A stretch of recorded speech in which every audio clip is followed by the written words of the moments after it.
Hi, welcome to The Witcher 3. We are doing the Gwent Old Pals quest, the part to fight Lambert. You'll bump into Lambert just plodding around the world. There's a quest line with him, so if you haven't met him yet, just carry on playing. You'll bump into him eventually. However, if you have finished his quest line and you think he's disappeared, it's okay, because he hasn't. He is here in Novigrad, up there in the Nowhere Inn. There's a couple of places you can fast travel to. There's St. Gregory's Bridge, down at the bottom, the Southern Gate, or over here, the Oxenfurt Gate. I'm going to pick the Oxenfurt Gate because it's the easiest to find. And you simply head through the gate, take a right, and head up here. Now again, if you haven't met him at all yet, then just crack on through the story and eventually you'll bump into him. But here is the square, or the kind of, I don't know, it's not really a square, but the area where the Nowhere Inn is, and you'll recognise it because it's got an inn on it that looks like that. Kind of obviously. Head in here, there we are, that's the area you want to be. I'll pop up the map now so you can see where I am again too. Oh, no, apparently I'm going to click the button instead. There we are, there's the map. There. So you can bump into him, even after you finish the quest, when he implies he's not going to be around. And there he is, just sitting at a table there. You can wander up, have a chat. Can we talk? What about? Let's play Gwent. Ever play Gwent? Of course. Am I? Anyway, here's my deck. I've just been playing Northern Realms. I've been playing through some of the challenges, so I've got a few hero cards. You can see 7 there, Geralt and some others. I tend to go for a close combat and a ballistics deck. My leader is... you can go now if you like, so I'm just going to show you me playing Gwent. I tend to go for ballistics and close combat. Because my leader doubles the effect of the ballistics line once, which is quite nice. And there we are, Scoia'tael faction to go, Scoia'tael perk to go first. You can see I've got a pretty decent lineup there. I think I switched out that, because that on its own is kind of worthless. And I got a handful of spies in my deck too. And then I ditched that range combat too, and managed to pick up another ballistics. So I always start with Geralt, because it's 15, it's a strong hero card. And even if you cast Cold Snap, the close quarters card, he's going to punch through it. And this guy's clearly stacking on his front card, and he's got Dandelion to double up. So then going in with this, and next I'm going to go for the close combat because he's laying them in hard.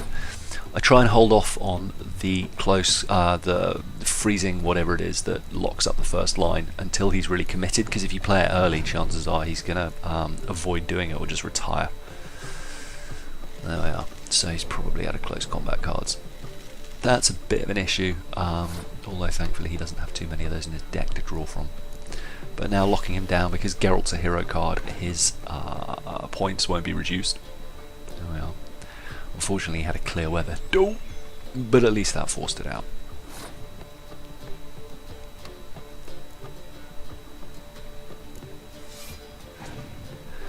And you can see I've got a medic in the back line, which I'm going to save to pull in another of my ballistics in a bit. But first, laying down the front line. And foolishly he did that, I don't quite know why. But, you know, I'll take it. Just trying to work out what to do next, and if I should just pass. But in the end I passed. Sorry, I did this a couple of days ago and couldn't quite remember. Then he comes in with a Scorch. Damn you!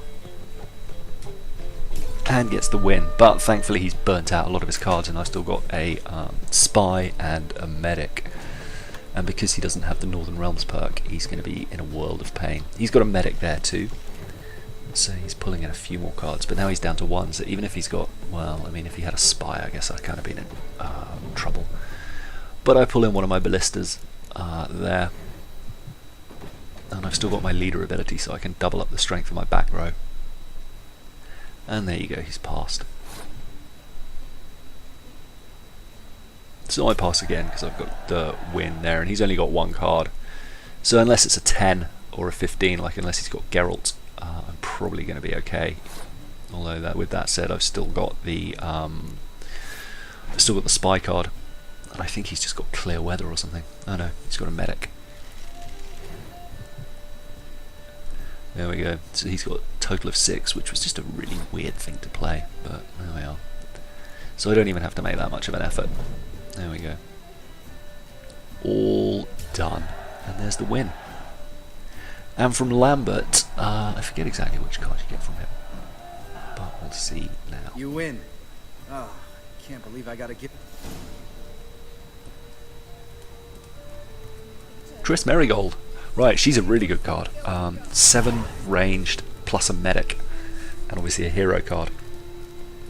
So not a bad one to hold on to at all. But that for me was the end of the Gwent Old Pals line.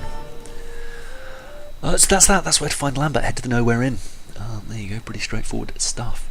Anyway, on the left, Deadly Plot. There's a glitch in that, and this just shows you how to get around it. And on the right, where to find the Lesser Runestone recipe, which took me a while to find. I was just diddling about going elsewhere. But anyway, that's it for now. Click the little eye on the top right to access that and the playlist, and I'll see you in the next video. Lots of love. Bye.